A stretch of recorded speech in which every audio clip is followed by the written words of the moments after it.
Students, आपका स्वागत है स्टडी होम सेंटर पर। तो आज के इस वीडियो में देखने वाले हम लोग कक्षा 10वीं का देखेंगे विषय सामाजिक विज्ञान, जिसका हम लोग मॉडल सेट कितना पढ़ेंगे। मॉडल सेट हम लोग को 2 पढ़ना है। मॉडल सेट 1 का वीडियो नहीं देखे हैं तो जाकर देख लीजिएगा, डिस्क्रिप्शन में लिंक दे दिए हैं मॉडल सेट 1 का। मॉडल सेट 1 का नहीं, पूरा प्लेलिस्ट दे दिए हैं। क्लास 10 का जितना मॉडल सेट उसका प्लेलिस्ट दे दिए हैं, क्लास 9 का भी प्लेलिस्ट दे दिए हैं, क्लास 8 का भी प्लेलिस्ट दे दिए हैं। नीचे डिस्क्रिप्शन में जाकर देख लीजिएगा, लिंक दे दिए हैं। तो हम लोग आज देखेंगे कक्षा 10वीं का जो विषय विज्ञान है, सामाजिक विज्ञान, उसका हम लोग पूर्णांक कितना होगा। पूर्णांक 40 मिनट का परीक्षा होता है और समय कितना रहेगा, 1.5 घंटा रहेगा, 1 घंटा 30 मिनट। तो देखिए, यदि मेरे चैनल पर पहली बार आए हैं, जरूर से चैनल को सब्सक्राइब कर लीजिएगा, अधिक से अधिक वीडियो को शेयर कीजिएगा अपने दोस्तों को। चलो क्वेश्चन की ओर चलते हैं। पहला क्वेश्चन क्या बोल रहा है, जितना क्वेश्चन है बहुत एक इंपॉर्टेंट क्वेश्चन है, एग्जाम में बार बार आ ही जाता है। सब मॉडल पेपर का हर एक क्वेश्चन नहीं आता है, मगर क्वेश्चन यहाँ से कुछ क्वेश्चन दे देता है एग्जाम में। तो वो मॉडल सेट को पढ़ना बहुत इंपॉर्टेंट है। तो देखो पहला क्वेश्चन क्या बोल रहा है, पहला क्वेश्चन क्या बोल रहा है कि जर्मनी का एकीकरण कब हुआ। देखो पहला क्वेश्चन क्या हो रहा है, जर्मनी का एकीकरण कब हुआ था। याद रखना, जर्मनी का एकीकरण कब हुआ था, 1871 में हुआ था। कब हुआ था, 1871 में हुआ था जर्मनी का एकीकरण। यदि यहीं पर क्वेश्चन घुमा सकता है कि इटली का एकीकरण कब हुआ था, तो याद रखिएगा इटली का एकीकरण कब हुआ था, 1870 में हुआ था इटली का एकीकरण। कहाँ का, इटली का एकीकरण कब हुआ था, 1870 में। यदि पूछेगा जर्मनी का एकीकरण तो बोलना है 1871। एग्जाम में पूछ देता है बार बार क्वेश्चन। जितना क्वेश्चन है बहुत वेरी इंपॉर्टेंट क्वेश्चन है। तो हम लोग देखेंगे सेकंड नंबर क्वेश्चन क्या बोल रहा है। सेकंड नंबर में कि प्रसिद्ध पुस्तक हिंद स्वराज, कौन सा पुस्तक, हिंद स्वराज की रचना किसने की थी। इस पुस्तक का रचनाकार कौन है, किसने दिया था ये पुस्तक। तो याद रखिएगा ये पुस्तक किसने दिया था, बहुत इंपॉर्टेंट आंसर है, बहुत इसका आंसर कितना, महात्मा गांधी। महात्मा गांधी ने क्या दिया था, प्रसिद्ध पुस्तक हिंद स्वराज का रचना किया था, कौन, Mahatma Gandhi. Question number third क्या बोल रहा है कि पूना पैक्ट कब पारित हुआ। पूना पैक्ट कब पारित हुआ, तो याद रखिएगा पूना पैक्ट जो पारित हुआ था, बहुत इंपॉर्टेंट क्वेश्चन है, एग्जाम में आ ही जाता है क्वेश्चन। पूना पैक्ट कब पारित हुआ था, याद रखिएगा सितंबर 1932 में हुआ था। कब हुआ था, सितंबर 1932 में, यानी सितंबर को 1932 में हुआ था क्या, पूना पैक्ट पारित हुआ था, याद रख लीजिएगा, है ना। क्वेश्चन नंबर 4 क्या बोल रहा है कि अर्थशास्त्रियों ने क्या बोल रहा है कि अर्थशास्त्रियों ने अंतर्राष्ट्रीय आर्थिक विनिमय में किन भी गतिविधियों या तो फिर प्रभावों का उल्लेख किया था। याद रख लीजिएगा, क्या था, व्यापार था, श्रम था और पूंजी, तीनों का उल्लेख किया गया था इसमें, है ना। इसका राइट आंसर कितना, ऑप्शन नंबर, देखो option number D right answer हो जाएगा, इनमें सभी उपयुक्त सभी आंसर हो जाएगा। नेक्स्ट क्वेश्चन क्या बोल रहा है कि जाम्बर क्या है। नेक्स्ट क्वेश्चन क्या बोल रहा है कि जाम्बर क्या था। जाम्बर क्या था, तो याद रखिए जाम्बर क्या था, पुराना विश्वस्त कर्मचारी था। क्या था, पुराना विश्वस्त कर्मचारी। Option number D right answer हो जाएगा, option number D is the correct answer हो जाएगा। नेक्स्ट क्वेश्चन क्या बोल रहा है, नेक्स्ट क्वेश्चन बोल रहा है कि 6 नंबर की भारत में पहला कपड़ा मिल कब और कहाँ लगा है ना। भारत में जो लगा था पहला कपड़ा मिल, याद रखिए कहाँ और कब लगा था और कहाँ लगा था। याद रखिए बहुत इंपॉर्टेंट क्वेश्चन है, कहाँ कब लगा था, तो याद रखना है 1854 में लगा था। कहाँ पर, बम्बई में लगा था। क्या था, बम्बई में, याद रख लीजिएगा बम्बई। तो उसका ऑप्शन कहाँ पर है, ऑप्शन नंबर जो है ए दिख रहा है, ऑप्शन नंबर ए क्या हो जाएगा, करेक्ट आंसर हो जाएगा ऑप्शन नंबर ए, यानी बम्बई में 1854 में लगा था। अब नेक्स्ट क्वेश्चन क्या बोल रहा है, नेक्स्ट क्वेश्चन के चलते यदि वीडियो पसंद आ रहा है जरूर से अपने दोस्तों को शेयर कीजिएगा और अधिक से अधिक चैनल को सब्सक्राइब कीजिएगा। देखो नेक्स्ट क्वेश्चन क्या बोल रहा है 7 नंबर में कि वुड ब्लॉक की छपाई की तकनीकी सबसे पहले कहाँ विकसित हुई है। याद लीजिएगा कि वुड ब्लॉक छपाई जो थी तकनीक सबसे पहले कहाँ विकसित की गई थी। याद रखना सबसे पहले हुआ था चीन में। कहाँ पर हुआ था, चीन में। याद रखिएगा चीन में हुआ था सबसे पहले। कहाँ पर, चीन में। कहाँ पर, ऑप्शन नंबर देखो चीन कहाँ पर है, option number C right answer, option number C, चीन में हुआ था। अब नेक्स्ट क्वेश्चन क्या बोल रहा है कि कौन लॉ किस देश में पारित हुआ था। देखो कौन लॉ जो था ये किस देश में पारित हुआ था, तो याद रखिएगा किस देश में पारित हुआ था, कौन लॉ। क्या पूछा है कि कौन लॉ किस देश में पारित हुआ था, option number A right answer हो जाएगा, option number A is the correct, Britain में हुआ था। कहाँ पर हुआ था, ब्रिटेन में। अब नेक्स्ट क्वेश्चन क्या बोल रहा है 9 नंबर में, 9 बोल रहा है कि लौह एवं रक्त नीति का प्रतिपादन किसने किया। देखो लौह एवं रक्त नीति का प्रतिपादन जो किसने दिया था, तो याद रखना इसका आंसर कितना हो जाएगा, बिस्मार्क ने दिया था। किसने दिया था, बिस्मार्क ने दिया था, है ना, बिस्मार्क ने दिया था। लौह एवं रक्त नीति का प्रतिपादन किसने किया था, तो बहुत इंपॉर्टेंट वाला क्वेश्चन है, बहुत वीवीआई क्वेश्चन एग्जाम में बार बार आ ही जाता है। तो राइट आंसर क्या जाएगा, ऑप्शन नंबर सी हो जाएगा right answer, option number C is the correct answer, option number C, यानी कि बिस्मार्क ने दिया था। नेक्स्ट क्वेश्चन क्या बोल रहा है 10 नंबर में कि भारत में आर्थिक महामंदी का सबसे बुरा प्रभाव किस क्षेत्र पर पड़ा। देखो भारत में आर्थिक महामंदी जो हुआ था तो सबसे बुरा प्रभाव कहाँ पर हुआ था, याद रखना सबसे बुरा प्रभाव कहाँ पर हुआ था, व्यापार को भी नहीं हुआ था, उद्योग को भी नहीं हुआ था, नौकरी पेशा को भी नहीं हुआ था। तो इसका ऑप्शन नंबर किसको हुआ था, कृषि को हुआ था। किसको हुआ था, कृषि को। Option number A is the right answer हो जाएगा। नेक्स्ट क्वेश्चन क्या बोल रहा है 11 नंबर में, 11 नंबर बोल रहा है कि क्या बोल रहा है 11 नंबर में, श्रीलंका में क्या बोल रहा है, श्रीलंका में किस समुदाय ने प्रमुख बनाए रखने के लिए, किस समुदाय ने प्रमुख बनाए रखने का प्रयास किया था। तो याद रखना किसको, याद रखना सिहली को जो है उसको प्रमुख बनाने का निर्णय लिया गया था। सिहली जो था ना, सिहली भाषा उसको इम्पोर्टेंट माना था। अब नेक्स्ट क्वेश्चन क्या बोल रहा है 20 नंबर में, नेक्स्ट क्वेश्चन बोल रहा है 12 नंबर में, 12 में क्या बोल रहा है कि किस शासन व्यवस्था में सत्ता का केंद्र, किस शासन व्यवस्था में सत्ता का केंद्र और राज्यों के बीच विभाजन होता है। तो याद रखिएगा इसका आंसर क्या था, और संघ शासन व्यवस्था। Option number B is the right answer हो जाएगा। संघ शासन व्यवस्था क्या होता है, किस शासन व्यवस्था जो होता है, किसी भी शासन व्यवस्था सत्ता और केंद्र, सत्ता का केंद्र जो होता है और राज्य के बीच विभाजन करता है, कौन, संघ शासन व्यवस्था। क्वेश्चन नंबर 13 क्या बोल रहा है, 13 में बोल रहा है कि संविधान के किस अनुच्छेद में, देखो संविधान के किस अनुच्छेद के अंतर्गत है ना, संविधान के किस अनुच्छेद के अंतर्गत अस्पृश्यता को निषेध किया गया था। मतलब छुआछूत जात जो होता है उसको किस अनुच्छेद में निषेध किया गया था। मतलब तो याद रखिएगा अनुच्छेद 17 में, क्या हो जाएगा, अनुच्छेद 17 में उसको निधन किया गया था, अनुच्छेद 17 में। ऑप्शन नंबर क्या हो जाएगा, option number C right answer का, ऑप्शन नंबर सी। अब नेक्स्ट क्वेश्चन क्या बोल रहा है कि 14 में बोल रहा है कि शिक्षा, वन, विवाह, गोद लेना, उत्तराधिकार आदि किस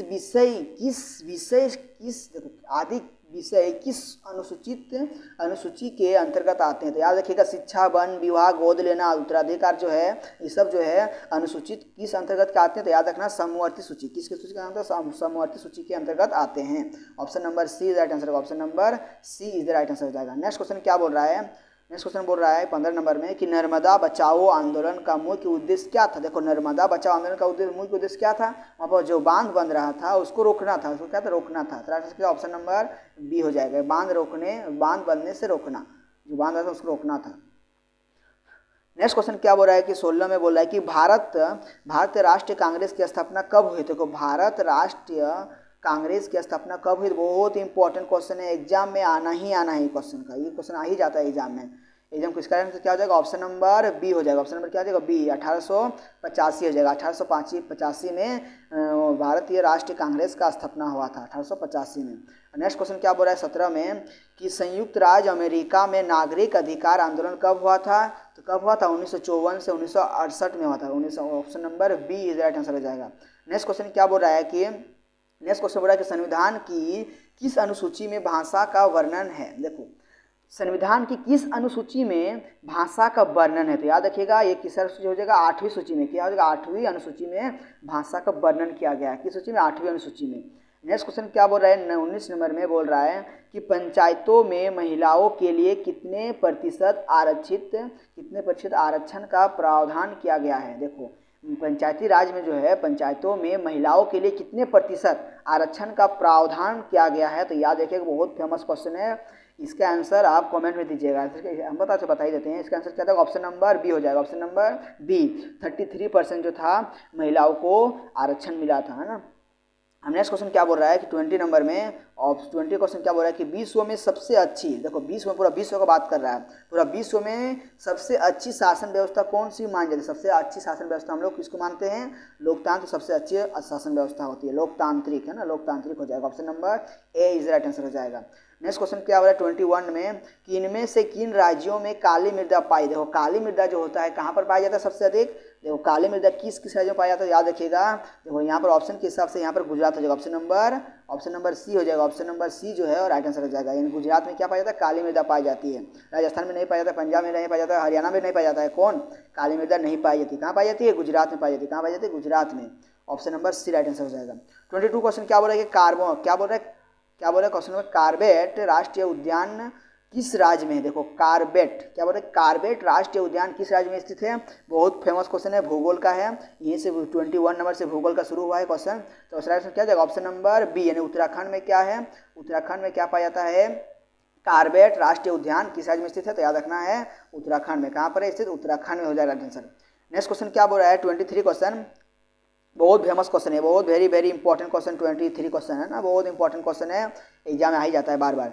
क्या बोल रहे हैं? सरदार सरोवर बांध गुजरात की किस नदी पर बनाया गया? देखो सरदार सरोवर बांध जो है ये कहाँ पर है? गुजरात पर। गुजरात की किस नदी पर बनाया गया? तो याद रखना कहाँ, किस नदी पर? नर्मदा नदी पर। कहाँ पर? नर्मदा नदी पर बनाया गया था, नर्मदा नदी पर।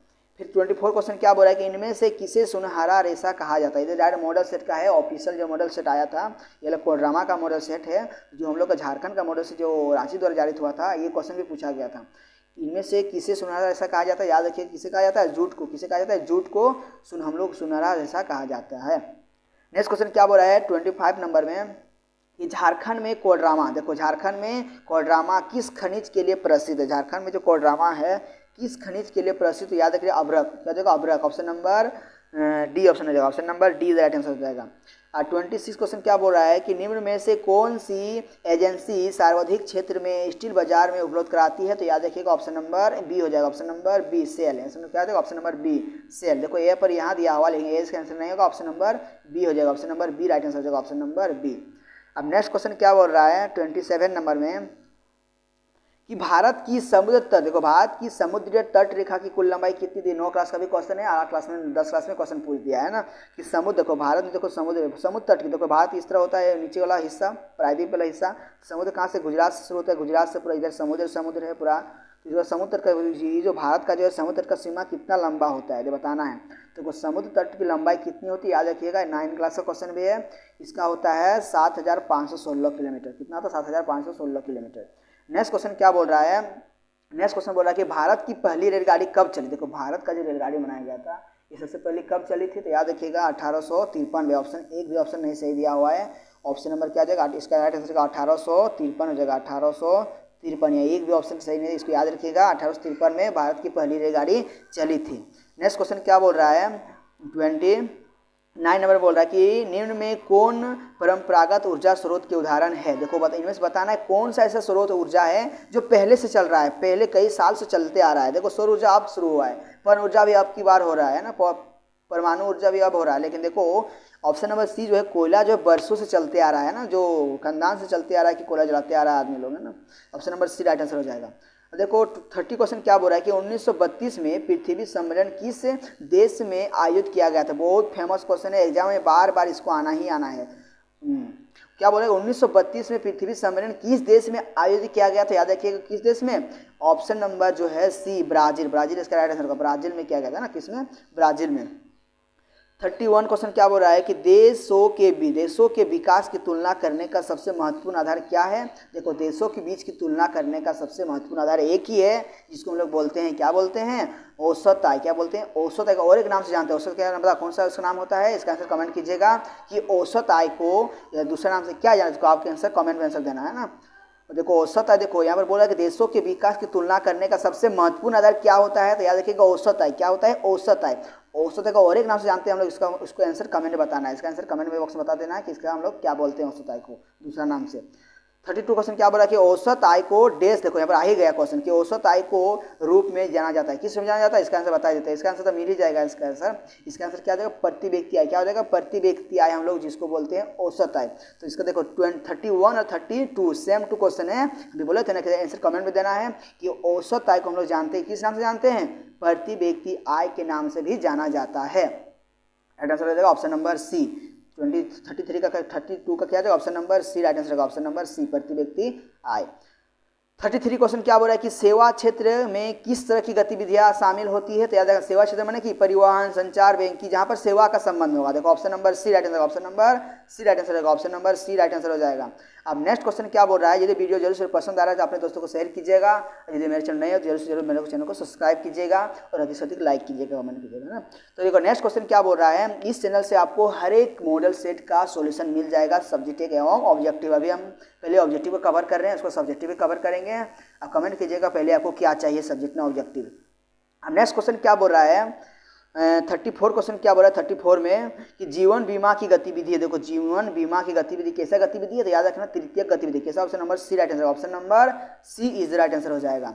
अब नेक्स्ट क्वेश्चन क्या बोल रहा है 35 नंबर में कि वर्तमान में कागज के पैसे के अलावा किस रूप में धन का उपयोग बढ़ता जा रहा है। देखो वर्तमान जो अभी जो चल रहा है कागज के पैसे के अलावा किस रूप में, तो डिजिटल मनी की चल रही है। जैसे मोबाइल का जमाना हो, मोबाइल कलयुग हो गया आजकल, तो मोबाइल से बहुत को फोन पे से फटाफट पैसा भेज देता है। ऑप्शन नंबर क्या है, option number D right answer, digital money है ना।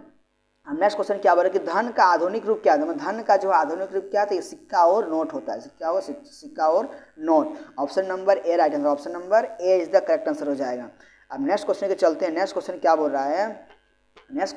रहा है कि बहुराष्ट्रीय कंपनियों का क्या आकर्षित करती है। देखो बहुराष्ट्रीय कंपनियां जो होती है क्या आकर्षित करती है, तो याद देखो ऑप्शन ए में क्या दिया है, सस्ता श्रम।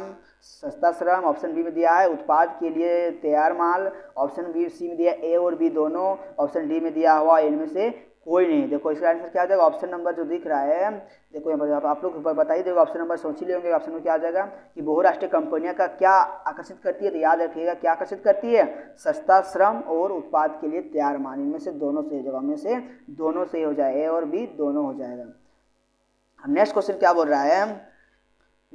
बोल रहा है कि 38 क्वेश्चन बोल रहा है कि निम्नलिखित में से कौन सार्वजनिक मरम्मत, क्या बोल रहा है कि निम्नलिखित में से कौन सार्वजनिक मरम्मत सेवाओं के अंतर्गत आते हैं। सार्वजनिक, तो इसका मतलब क्या बोलते हैं, इसको हम लोग बोलते हैं, ऑप्शन में क्या दिया है, डाकघर। ऑप्शन बी मोबाइल मरम्मत सेवाएं। ऑप्शन सी में दिया वायरिंग मशीन बिक्री के बाद सेवाएं। इनमें से कोई क्या जाएगा, ऑप्शन नंबर जो दिख रहा है ऑप्शन नंबर ए हो जाएगा। ऑप्शन नंबर ए डाक सेवाएं। निम्नलिखित में से कौन सार्वजनिक मरम्मत सेवाओं के अंतर्गत आते हैं, तो डाक सेवाएं है ना। डाक सेवाएं जो होता है ये सार्वजनिक के लिए होता है।